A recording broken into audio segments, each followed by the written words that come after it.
Okay, David. I feel like where do I start with you, Bass Reeves? First of all, I love the suit. You have to take me back. What in the world was it like to fill such big shoes? Bass Reeves, black man, ex-slave, deputy, all of the things, right? When you were first offered the role, were you at all intimidated? What happened is in 2014 I was approached with the role, and it took 8 years to get to this point. And so the truth of the matter is that, we spent so much time struggling to get to this point that any trepidation I had about filling those shoes was sort of surpassed by an obsession, a feeling of duty, a feeling of necessity to get it done. So by the time we were actually shooting, it was no longer intimidation, it was determination, because I just couldn't believe that 150 years had gone by.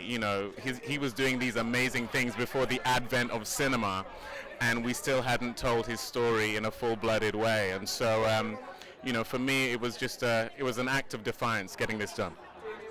Love it. Talk to me about the 8 years, right? What took so long? Was there anything in particular that made this project be so long, drawn out? Like, were there a lot of rejections in place, hurdles to, hop over because of, I guess the mere fact that it's a Western? Like, what was it, 8 years?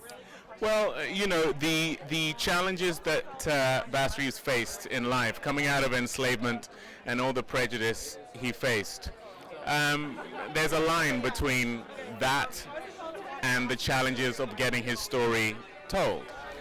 It's rooted in race. I think that if he were white, his story would have been told severally. And so that marginalization, that prejudice is a real thing. But here we are. And on this very day, the announcement that it's the most watched series on Paramount Plus just shows that it's a lie, that the world is not ready to embrace these stories, us as a people, and the history, though it may be difficult. So it's incredibly vindicating and validating. Vindicated, validated. Give me one more word starting with a V that you lit it, so I'm making it hard for you. That that you're feeling right now due to the fact that it's the most watched series on Paramount Plus this year, but a word that starts with a V. Victorious. I knew you were going to say that. My mom's name was Victoria, and I feel incredibly victorious that we are here today. I just heard that they're considering putting Bass Reeves into the curriculum. Which I have to believe is tied to the popularity of the show. And that's when you've made a dent in the culture, when kids and their grandparents and their parents are watching. People are watching as families, white people, black people, it's extraordinary. So I feel really victorious. Right, I love it. And before I let you go, is there any particular project or anyone in the television industry that you've not had the opportunity to work with as of yet that you desire to work with? Oh gosh, Paul Thomas Anderson is an incredible director. There Will Be Blood is my favorite film. So to work with him one day would be amazing. All right. Congratulations on everything. Thank you. Bless you. Hey Demi, so you definitely play the role of Bass Reeves' daughter. So listen, you play a role of a daughter. And not only this particular series, but obviously King Richard and so many more. What is it about the daughter role that really does it for you, aside from your age? Well, that's a really good question. Don't think I've ever gotten that one before. I don't know. I think there's something beautiful about being able to portray a parent-daughter relationship. It's something that I cherish. I love my family. I love my parents. So to be able to share that love on screen is something that I'm really proud about, especially between Bass and Sally. They had such a strong bond. Sally was just like her dad. So that's something I do love about being able to play a daughter. Yeah, and I'm a daughter, so yeah. Of Forrest, so what is one thing that you feel like you faced challenge-wise working on this particular series that you didn't experience working in King Richard or either your other projects that you've worked on? I think that one of the most challenging things for me during this project was probably the accent. It's very different from the way that I naturally speak, and so learning how to speak like Sally, like how Sally would have spoken, was definitely a bit of a challenge. But once I got it, I felt a lot more comfortable. But definitely the accents. All right, and before I let you go, so you obviously were very vulnerable in your role. Although you were very respectful, you also had a little zazz, right? A little feistiness. How can you relate to that personally at your age? Share with me one personal rebellious moment in your life. I'll keep your secret safe. Oh my God, I don't know. I really don't know. I couldn't think of one right now. I don't know. I think maybe the first time I'd ever gotten like nail extensions was probably like something that was really rebellious for me. I don't know. I think that was like, I feel like that was like a rite of, oh wait, when I got my ears pierced, after I was 13 and I got my second piercing, and I felt so cool after that. I was like, this is the coolest thing ever. So either that or the nails, I'd say, is something, yeah. Thank you so much for chatting with me. Congratulations on everything, and I'm looking forward to seeing so much more of you. Thank you. Bye. Okay, let me, I feel like I have to get these shoes. The shoe cam. We didn't have no shoe cam. Okay, so I know what role you played in this series, but for the individuals out there who have yet to tap into the series, that's actually the highest streaming series as of today on Paramount Plus for the year. Let's be clear, what is it that they can expect to see with your character? Well, my character is a soldier, a former soldier, former slave, who Bass arrests. And he is someone who, at first glance, you might just think he's a criminal and he did something bad. But when you learn why he's been arrested and what he did, it makes you kind of wonder, like, is this system of law the best system? Does justice sometimes look a little bit different than the way people make it seem? And I think it challenges Bass's expectations, and it should challenge the audience's expectations. They should go and wonder, maybe sometimes we don't do everything quite right, and you need a little bit of my character to solve some problems for you. And might I say, you were extremely confident about killing the person that you killed. Where did that confidence come from? Because listen, Billy was like, are you okay? How do you sleep well at night? Talk to me about that particular scene. Like, where did this confidence come from? Well, if you're asking if I've killed anybody before, I have not. He did not kill anyone in real life, guys. Tap into the series. Yeah, I think with a character like Jackrabbit, there's so much history to draw on, so I just conjure up, the way the ancestors would have felt. If you're somebody who's been under the foot of an oppressor, of a master, and then you've been arrested for trying to do the right thing, there's so much rage and so much righteous indignation that's just bubbling, and he felt justified. He did what he had to do because he probably saved a lot of lives in the long run.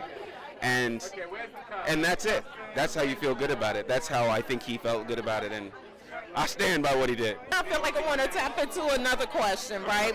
In what ways can you relate to your character personally? Because initially I wanted to ask you, in moments in your life, maybe during your teenage years, young adulthood, that you personally experienced rage, like the series. What did you do to overcome moments like that?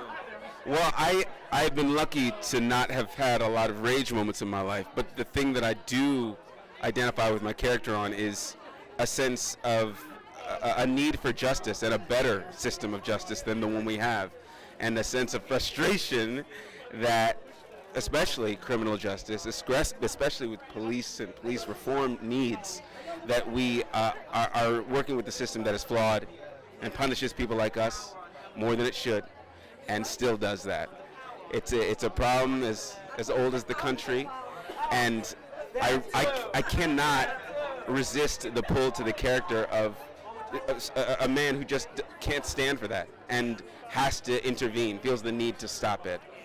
And even though the way he did it is questionable and extra legal and gets him in trouble, you know, it comes from a place of knowing that we need better, we deserve better, and we deserve more justice. And I identify with him in that way so deeply. It was easy to tap into that because it matters. I love to hear that. It was such a pleasure chatting with you. You did a phenomenal job. I love the series and definitely look forward to seeing so much more of you.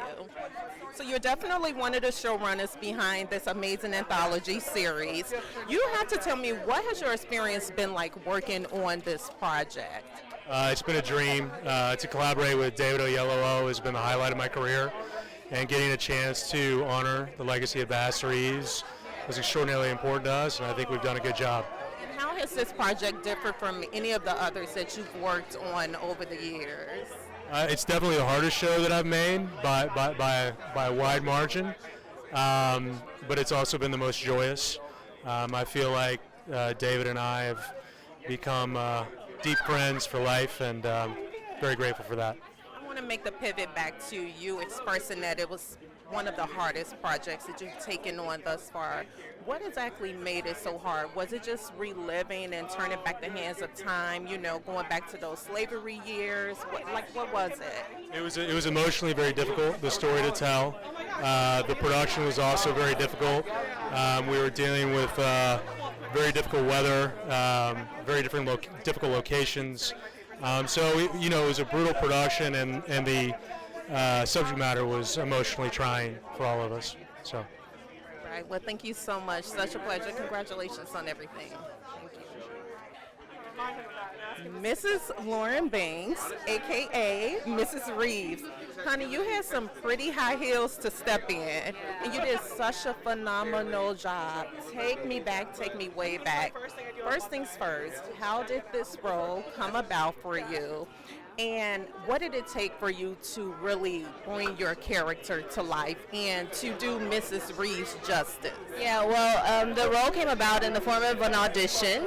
It was a self-tape, and I read the sides. I couldn't be more blown away by what I read in terms of who she was. I knew of Bass Reeves. I knew nothing about the woman that stood beside him, and so there were big shoes to fill. You know, she was the beautiful woman. I maybe started with 2 or 3 source material references in terms of original, like 2 pictures of her, one of her and Bass, one of Nellie Jenny Reeves by herself. And then there was like a census record, and everything else was an amalgamation of our imagination, our sensorial understanding, contextual understanding of this woman, and ultimately a spiritual journey for me with her. Yeah. If you can explain what this entire experience has been like for you in 2 to 3 words, what would those 2 to 3 words be? Dream come true. I feel like you've been asked that before. Have you? I like to think. You said 3 words. The first thing, I mean, it really does. My desire is to do work that I believe in with people that I believe in. The script was work that I believed in, to speak to a woman who endured slavery, came out, Reconstruction, and then built a life for herself as an African American in this country, and all the promise that came with that very specific kind of dedication to American citizenship and family and love. That's work that I believe in, and then people that I believe in is David Oyelowo, Chad Feehan, you know, the whole Taylor Sheridan universe in terms of how grand and global it has been. And then, you know, they tapped me on my shoulder without knowing my name, but believed in my talent, and that was people that believed in me. So work that I believe in with people that I believe in. Dream come true. I love it. So obviously, without mention, which I'm going to mention, we went back to the slavery days, right? Where blacks were experiencing racism, of course, like colorism, discrimination. Were there any days on set that were just really difficult and hard for you to push through emotionally as a black woman? Oh yeah, a lot of them actually. You can't deny the palpability of the energy when you call on the names of people that lived. We can start there. And then if you do the work to get out of their way and allow them through, you're going to feel that, and you're going to feel a lot of their pain. And I had to carry a lot of that, you know, throughout the shoot. And then I'd say the scenes that were difficult, we did scenes on real plantations where people were actually enslaved at a point in time in this country's history in Texas. We did scenes where I think probably one of the hardest scenes for me was when Jenny tells Bass when he's done something wrong on the plantation, and she tells him to go, to run, to risk running, because we know that the great height of that kind of risk, and she says risk running and promise to never come back. So that was I was just so moved by the amount of love that's in that, but of course all of the pain and fear and everything. So one of the best days is, for me on set was when they reconnect and, you know, and start their journey together. I love it. And tell me, Lauren, before I let you go, do you have a favorite Western or a favorite word that you live by every day of your life? What keeps you going? Favorite word? Truth. Why truth? I don't think we're anything without it, and I think truth is God. Yeah. Love it. Such a pleasure, Lauren. Thank you. Off this carpet without asking you one question. First of all, you look amazing tonight. Absolutely beautiful.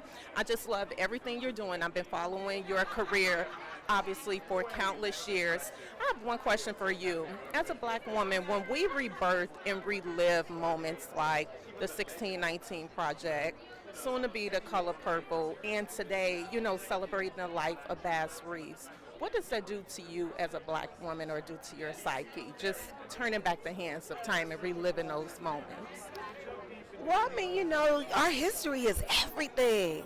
Why you think they're trying to erase it, girl? You know what I mean? So I just think that when you can go back and you can take a look at different periods in time and see ourselves and understand what we've overcome, then we know that where we're standing right now, whose shoulders we're standing on, and what we need to do to keep it, you know, because we're the ancestors now. Right. Do you have a favorite Western yourself? Are you a Western type of gal? Ooh, do I have a favorite? You know, I kind of, you know what I mean? There's a part of me that kind of vibes with the story of Calamity Jane, because there's so much mystery around, you know what I'm saying, this masculine identifying woman and what that was all about, you know, in the Western. You know, it's just interesting. Yeah. And before I let you go, times throughout your career when you face rejection and you experience so many doors, you know, closing on you, what was it that kept that fire lit underneath you to continue pushing forward and going on? Ultimately, I believed what the manufacturer called me to do. And so even though there are obstacles that come up, the call doesn't change. It just means you have to have a little more stick-to-itiveness to get to the other side. Thank you so much for chatting with me today. Thank you. Billy, I am going to go straight in with you. Billy is your character, obviously. You played you did such a phenomenal job. I literally feel like it's your real name for it. So I have to ask you, I believe it was episode 5 or 6. You were supposed to be outside washing Bass Reeves' back when you guys were at that pub. Listen, Forrest, you dipped off with that beautiful young lady, and Bass was in all types of trouble, right? What were you thinking? And what can the viewers expect to see with that particular scene of yours, the viewers who have not checked out the series yet? I think Billy's always there to chase the girls before he chases the bad guys, and we love him for it, but, you know, next time maybe he'll chase after Bass, you know. Yes. What would you say was the most exciting part or the most intriguing part of your character role, Billy? I think just the fun of the genre of, like, the West. I think there is a place to retell history and to be stoic and to bring up all the important and crazy atrocities that have happened in this country. But then I also think that you can have fun with it. And I think there's something so fun about putting on the cowboy boots, putting on the gaiters, riding a horse, and being chasing the girls in the bordello, you know? Yes, you have to tell me, what was it like working so extremely close with David? Because you were literally his right-hand man. What was that experience like for you? I think it was trying not to annoy each other all the time because we were like in the elements. It'd be raining. We'd be like sitting outside till like 5, 6, 7 in the morning. Sometimes we'd be waiting till like the sunrise to get a shot, and it was staying on each other's good sides. But we had a lot of fun. I think as hard as it was, like it just made the laughs like all the better. It was such a pleasure chatting with you, Forrest. Congrats on everything. Thank you. So you have to tell me, like, what does it make you feel like as a black man to show up on this carpet today celebrating the life of Bass Reeves? I'm speechless really about that. But I can say black actors, especially young black actors, typically don't get the opportunity to be in something like this, tell something as period like this with somebody powerful. You know, we're not seeing, you know, him getting beat up every scene, you know, getting whipped, enslaved. He escaped enslavement, and he kind of, to me, in my eyes, is like a superhero, a real-life superhero. And somebody whose history has been brushed under the rug like that. A lot of people don't know who Bass Reeves was. So I have no words, just a feeling, and it's beautiful. And yeah, I just love being a part of this. Yeah. I'm curious to hear, right? Because obviously, as African Americans, we still see remnants of some of the things that Bass Reeves and all blacks experienced back in the day. Right. Like, what is it that you feel about this particular series will reshape you in some way or another moving forward? You said, how do I feel that we... Like, what is it about this series that will actually reshape you as a black man moving forward? It's just influential. Like, if you look at it, like, these guys is just resilient. You know, a lot of people didn't even make it through enslavement, and he escaped enslavement and became something of himself. And we're talking about him today. So, I mean, it's just looking at that time and see, you know, we're kind of looked at as inferior sometimes. So it's like looking at them and seeing that we can be something, and just the strength that we come by, that's, you know, through our lineage. So, yeah. What's one out of the English dictionary that you live by every single day of your life? One word. Yeah. Good question. One word. Yeah. That I live by is one word. It's faith. Yeah, I'll do that. Yeah, gotta have it. Such a pleasure chatting with you too. Thank you. Nice chatting.